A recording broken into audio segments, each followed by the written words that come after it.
Right, are we live? Live. Yeah. Good morning, everyone, and welcome to West Yorkshire Fire and Rescue HR Committee meeting. There's a few things I would like you to do. Please keep your mic on mute, and when speaking, can you turn your cameras on, please? And also, I would like all members to introduce themselves, starting with me, Angela Wenham. I am the chair. I'll be chairing this meeting. Who's next? Councillor David Curtin, Calderdale. Musrat Pervez, Councillor for Dewsbury West. Councillor Tracy Austin, Councillor for Wakefield. Councillor Nusrat Mohammed from Bradford. Wakefield. Councillor Josh Councillor Fenton. Councillor Fawzi Shaheen from Bradford.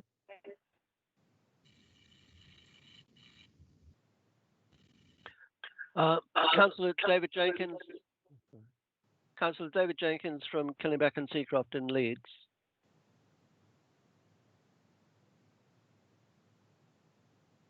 Okay, thank you, everyone. Has everyone introduced themselves? Right, let's move to today's meeting. The agenda is minutes of the last meeting held on the 9th of October.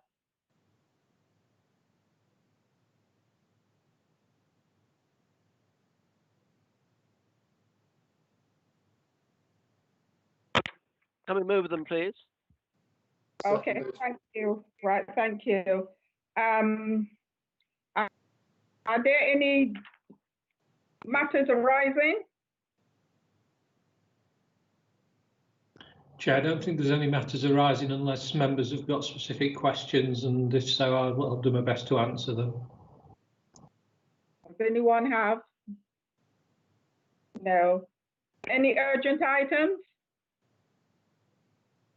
Don't think there's any urgent. No urgent items, Chair. Thank you. Declaration of interest.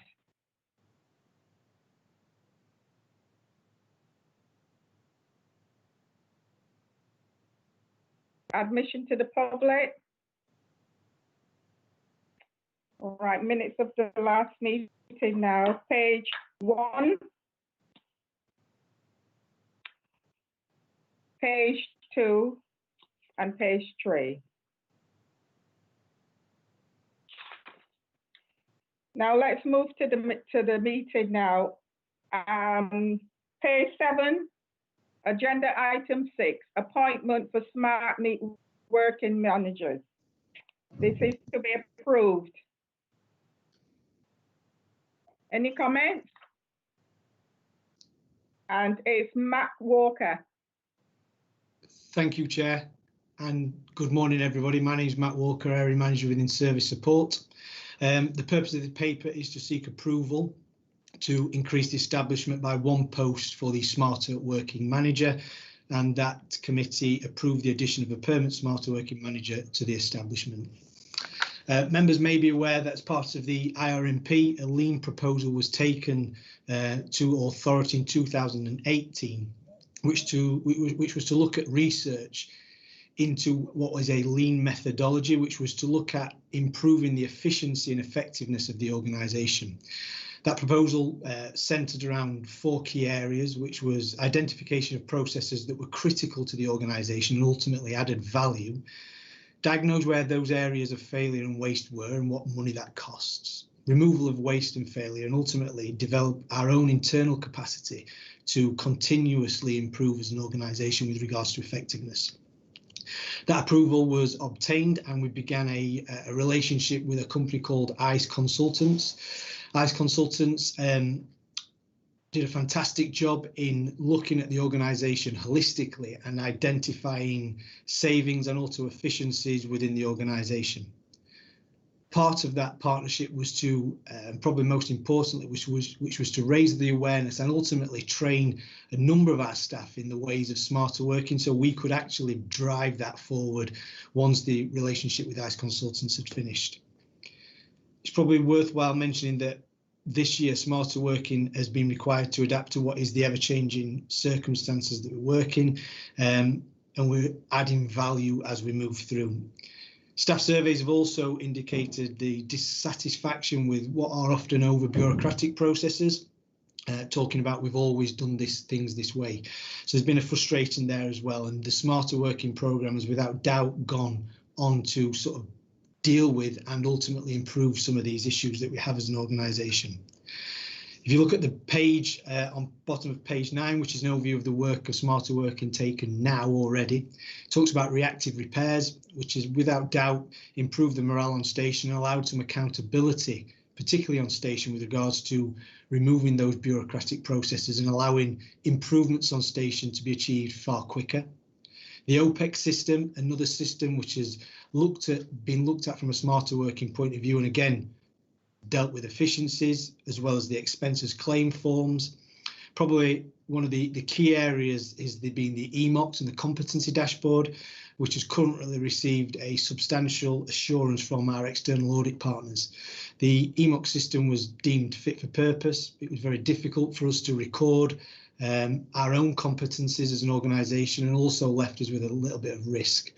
The work with the smarter working manager has gone sort of a long way in addressing some of those, and the customer satisfaction that we have as an organisation now with the EMOCs has improved significantly.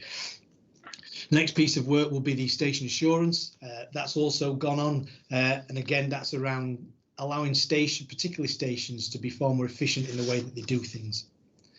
With regards to the financial implications, the current smarter working managers are grade 7 at a cost of 41,000, which includes on cost per annum. They're on a fixed term contract which is due to end on the 28th of February. There's currently no budget provision after this date, so the budget growth is required will be met from a permanent transfer from the contingencies.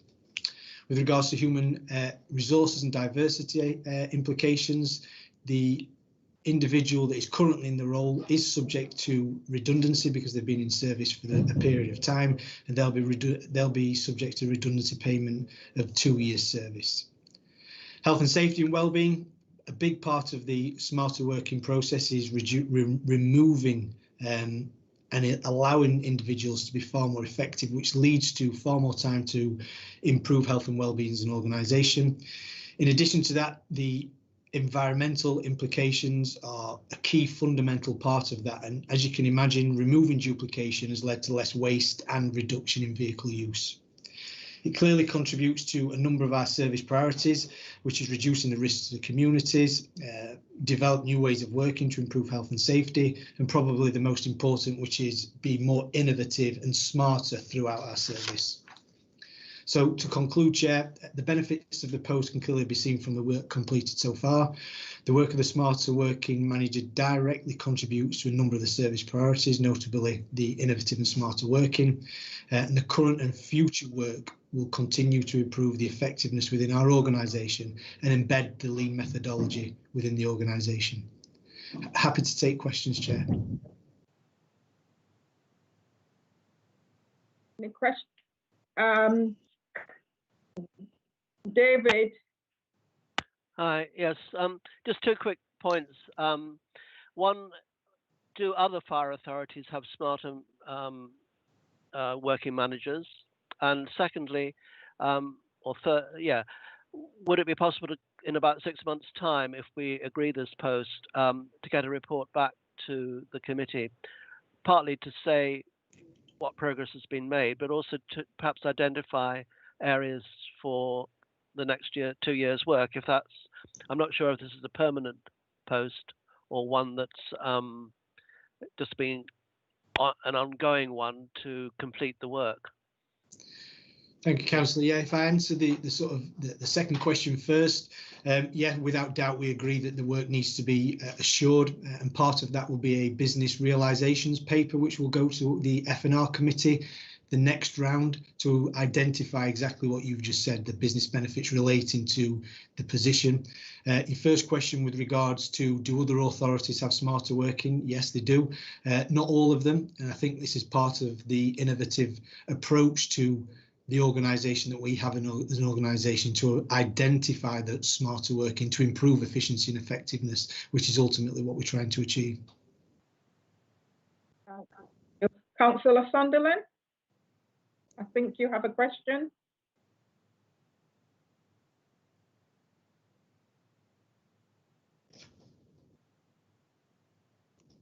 Councillor Sunderland. I think you may be on mute, Councillor Sunderland. Hi, good morning to you all. I just want to query, having done a benchmarking job in the past, do we have a budget for travel and for expenses for that travel, and particularly if it'll include some international visits? Because often the minor changes can be found from looking at it yourself, but the real major change.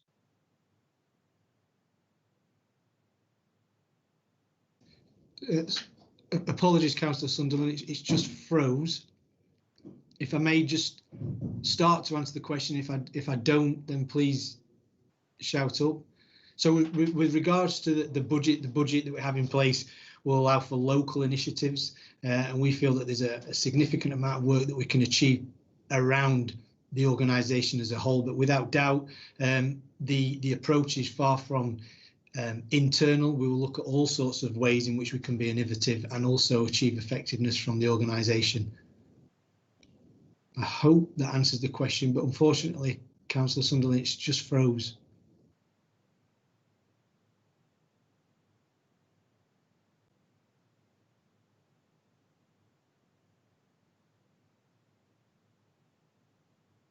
I think he's froze.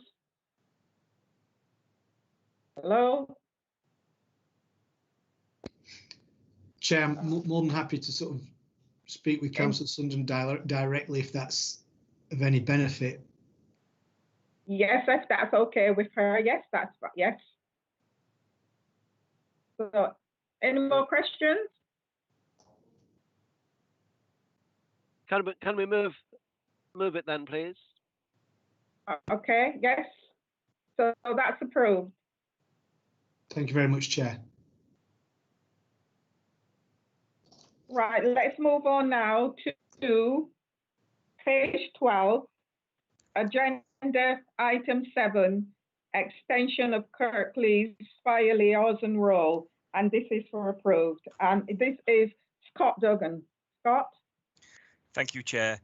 Yes, this is the report to request approval for an extension of the Kirklees fire liaison role. The role was introduced in 2017-18. The aim of the role was we were seeing quite a high increase in the amount of antisocial behaviour in the Kirklees district, which was resulting in a high level of arson, primary fires and antisocial behaviour. In order to work more closely with our council colleagues, the police and other partners, we established a role which would be seconded across to work in a partnership way in order to drive down these performance indicators.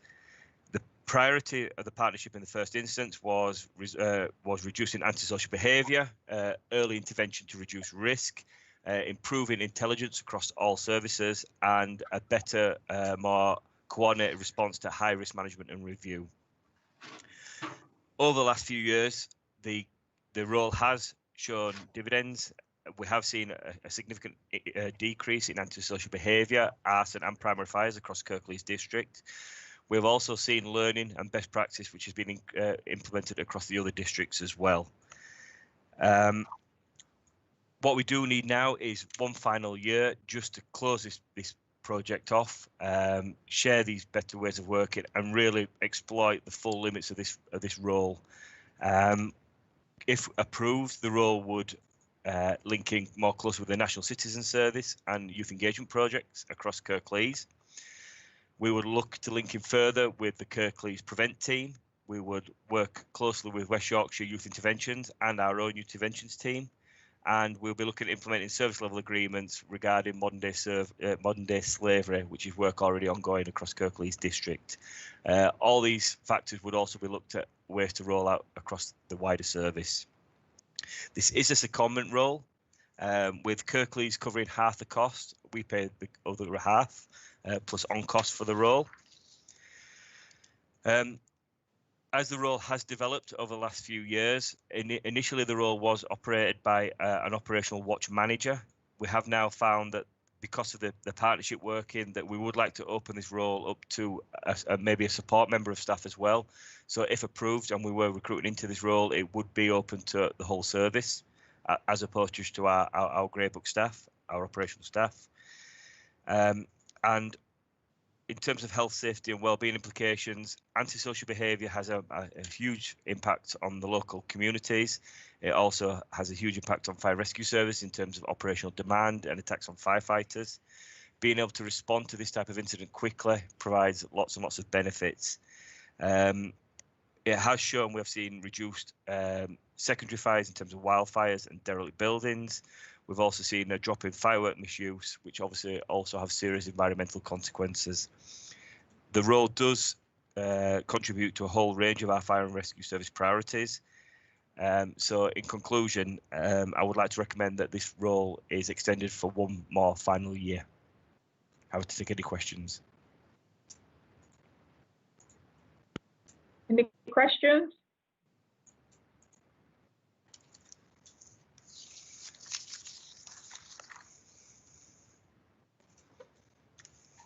That sounds really good, and I'd move it.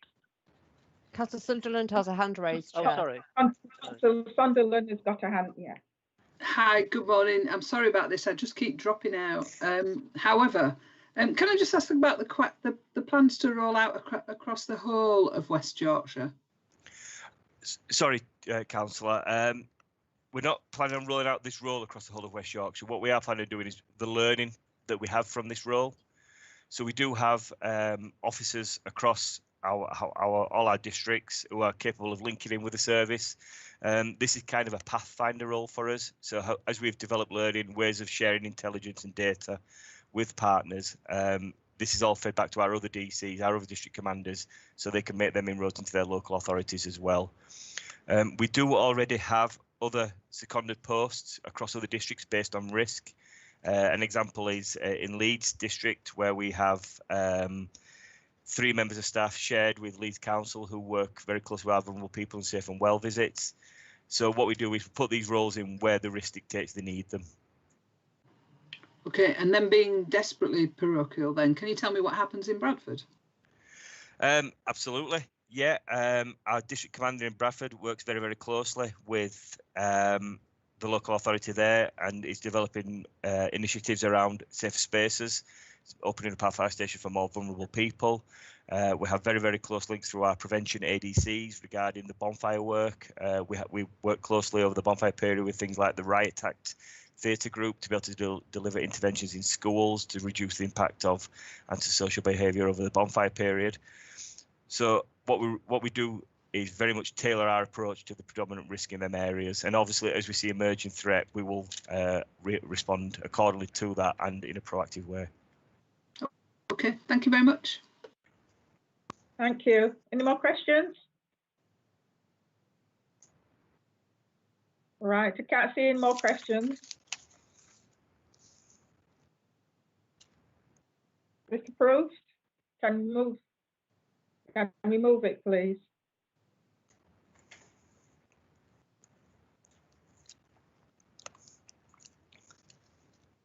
I think Councillor Jenkins moved to the report. Has he moved it? Okay, thank you.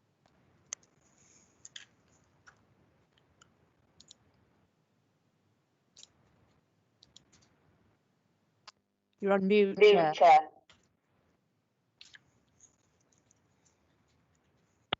Oh, sorry, I've been muted, sorry. Let's move to page 16, Agenda 8, Conversation of Youth Invention Team Post, and that's cost again. Dr. Durgan? Thank you, Chair. Yeah, this is another post in a way we can reduce risk across our communities. So I'm requesting approval to convert 4 fixed-term posts to established posts within our youth interventions team. So the paper starts on page 17. Since 2014, the Youth Intervention Team for West Yorkshire has delivered a range of targeted interventions across West Yorkshire for young people most likely to need or instigate the use of blue light responses. The income generated by the Commission of Youth Interventions means that we've been able to grow the team through 4 fixed-term posts. We're now in a position where the benefits of the team are really, really important to the vulnerabilities we're seeing across the community. We've responded very, very well to the challenges Corona has presented us. West Yorkshire Fire and Rescue Service was one of only 2 fire and rescue services across the country to continue delivering youth interventions. And this has also supported our wider, more established interventions such as fire setting, which without the work of these individuals, we would have found very, very difficult to do.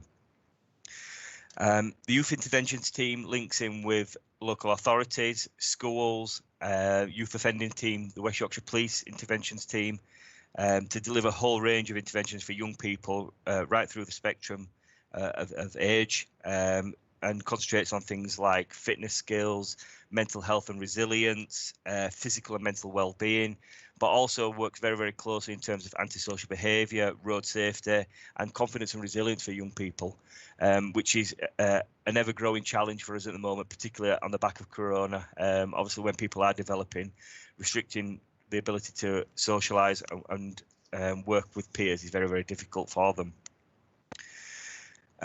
Throughout this period, the team has become more focused and specialist, and very much demonstrated its financial sustainability. We have increased our profile of courses to be able to deliver the Prince's Trust. This is mostly delivered from Wakefield and Dewsbury fire stations.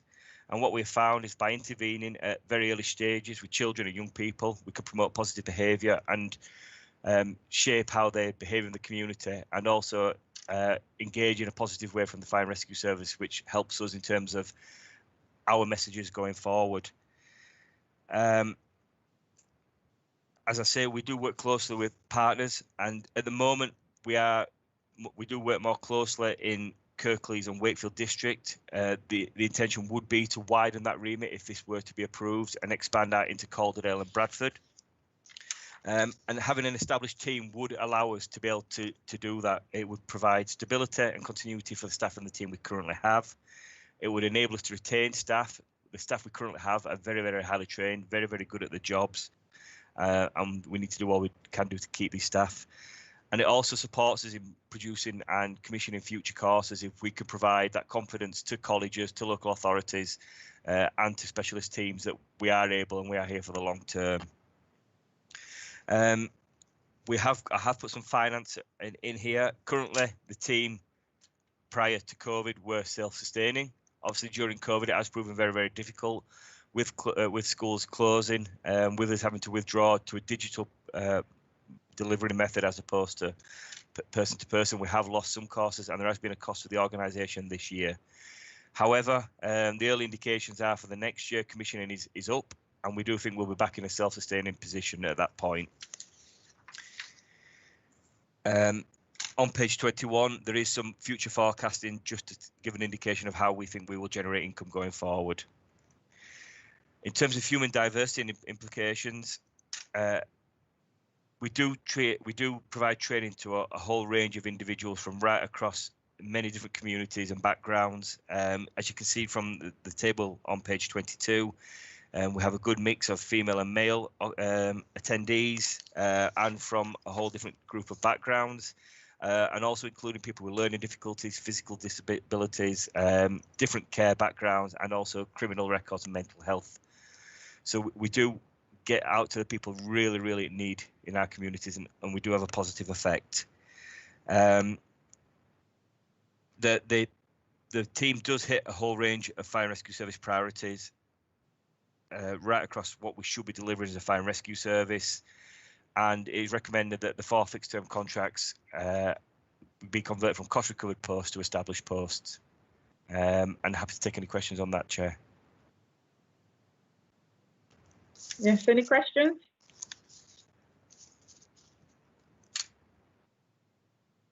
Right. Can't see no hands going up, so. Right, no questions. Can we have this approved, please? Approved?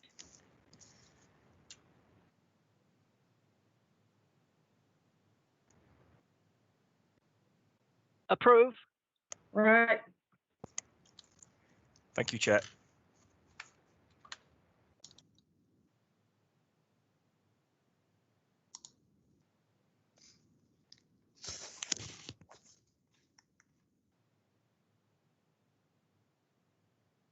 Chair, you're on mute again. The next item is page 25, agenda item 9, activity report. Christine Cooper? Thank you, Chair. So this is the standard quarterly HR activity report up to the period of the end of September 2020.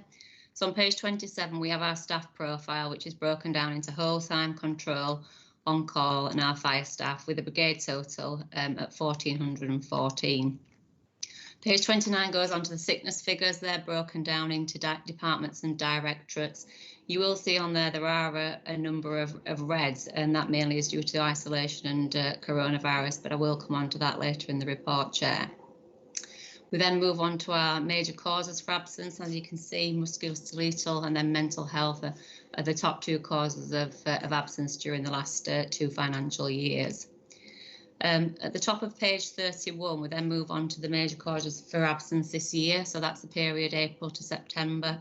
And as you can see, self-isolation at just over 27% of the total workforce of sickness is second, and then coronavirus symptoms at just over 8%, Chair. We then move on to establishments and strength. That's backdated from April 2015 right up until the current period. And then following that, we have our health and safety and performance indicators, our key occupational indicators for occupational health. And then we also have our discipline and grievance figures broken down, and also our recruitment statistics, Chair. And that concludes that. Happy to take any questions. Thank you, Christine. Any questions?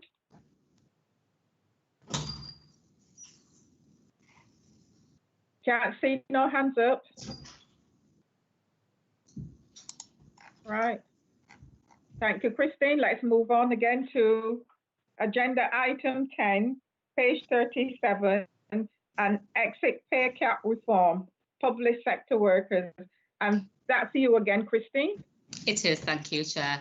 So this report is for note, and it informs members around the introduction of the exit pay cap for public sectors and the implications that has on future exits in the service.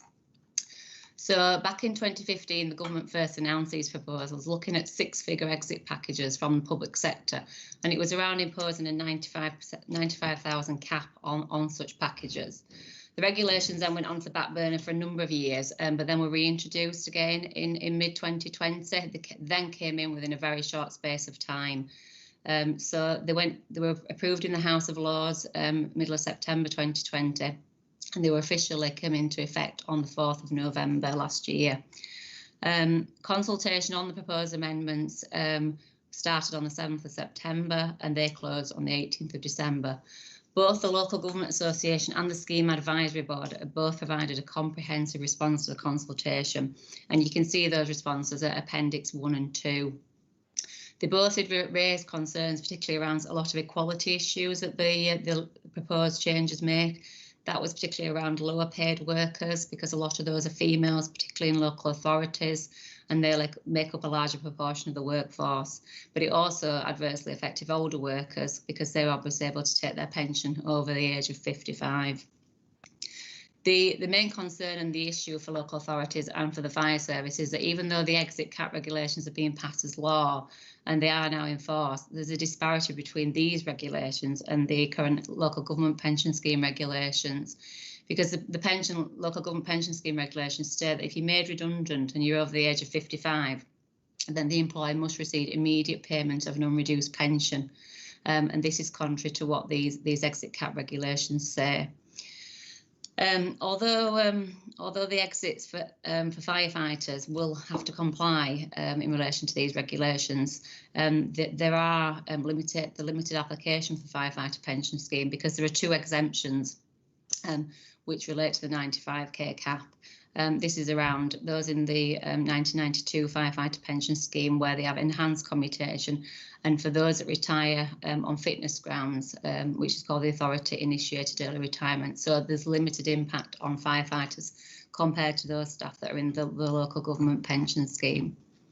So moving on to page 39, the regulations, when they were first mooted, we understood that the total exit cap of 95,000 would just be a combination of what's called the pension strain cost. So that's the cost of the pension fund for letting someone go before their pension retirement age, plus their statutory and or enhanced redundancy pay. But when they actually came into effect and were made law, the final draft was slightly different. And the proposal was that an employee who was over 55 wouldn't be able to get both an unreduced pension and a redundancy payment. So in order to receive the unreduced pension, basically the member then would have to make a payment towards a pension strain, which was equal to their redundancy payment. So in effect, giving up their right to redundancy payment.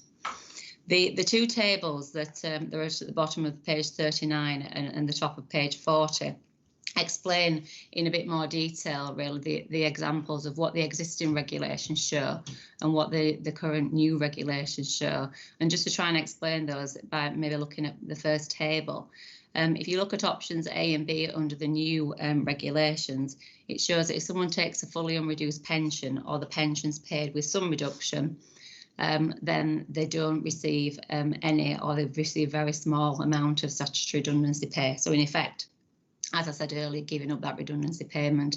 Whereas options C and D, where someone takes a deferred pension or their pension is paid with full reductions, there isn't any strain cost from a pension point of view, so the individual can take their full statutory and enhanced redundancy payment. But the difference compared to the existing regulations is quite significant for the individual who is exiting the service. So the only good thing is that we currently don't have any employees that are affected by these regulations. So we've not got anybody who is being looking to be made redundant at this moment in time.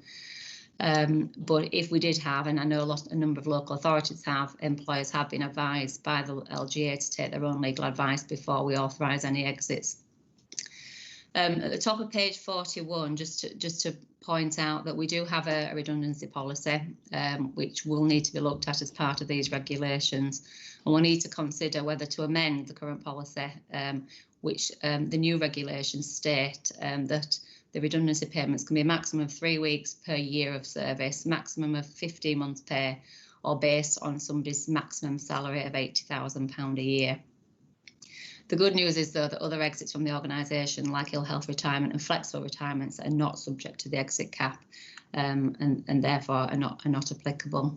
And I think the final thing to say is that we will await to see if there are any further changes as a result of legal challenges. And obviously, if there are, we'll bring further updates to the HR committee as these changes happen. And happy to take any questions, Chair. Thank you. Councillor David.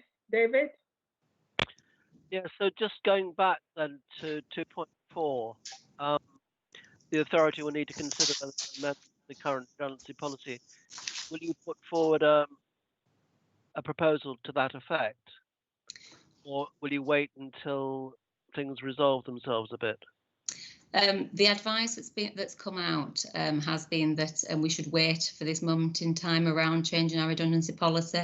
The recommendations there in relation to the maximum amounts of service are significantly higher than what we currently pay even for our enhanced policy. But we would look at those considerations because the individual, when they're retiring or having been made redundant, will be significantly worse off financially. But we will obviously make amendments to that policy as and when we find out further information.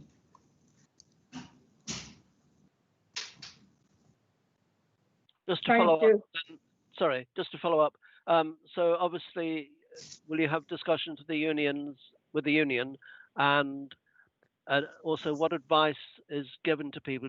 Are they advised to contact like PensionWise for independent advice, or has it got to be sort of legal? In relation to your first point, yes, at all policies we will consult with the unions over that anyway, so the redundancy policy will be no different to that.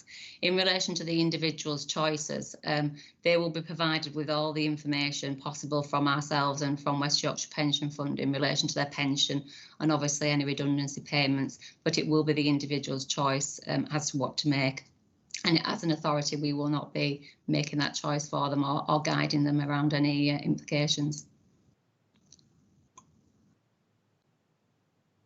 Thank you, David. Councillor Ian Breckwood, please. Not a councillor yet, Chair. Just to reassure the councillors, all correspondence that we enter into with employees on pension matters does signpost them to the Money and Pensions Advisory Service. So if they need some informal advice or even formal advice regarding their options, that's the place to go. We are not in a position to give financial advice to employees, but we do make sure that they know where to go to access that advice. Thank you, Ian. Any more questions? Right, thank you, Christine. Thank you, Chair. Right, let's move on to agenda item 11, page 58, staff network update, and that's Jill Cockburn. Good morning, everyone. Okay, so the report on the staff network updates for noting, it's just information for councillors on how we're moving forward with the staff networks at the moment. So we have 4 individual staff networks set up, all with staff network leads or co-chairs, and we've got a good healthy membership as well with those staff networks. We have senior leader champions assigned to each network who are really supportive of the networks. They attend meetings and they sponsor the work of the networks. The staff networks are regularly contacted for consultation on policy, procedure and equality impact assessments. And the staff networks are being accessed by the project leads for input into their work. The staff networks are also leading on events and campaigns, and we've been looking at delivering them differently during the current climate. We've made positive impacts so far, such as the International Men's Day conference that we delivered virtually. The planning for the next 12 months, we're starting with an International Women's Day event on the 8th of March. We're doing that in collaboration with all of the Yorkshire Fire and Rescue Services and Women in the Fire Services. We've got some good speakers for that day. And then each network currently are all concentrating on the staff survey results by demographics, or are identifying specific areas of work for West Yorkshire Fire and Rescue that the networks can get involved with. And I'm happy to take any questions. Right, it's open. Any questions?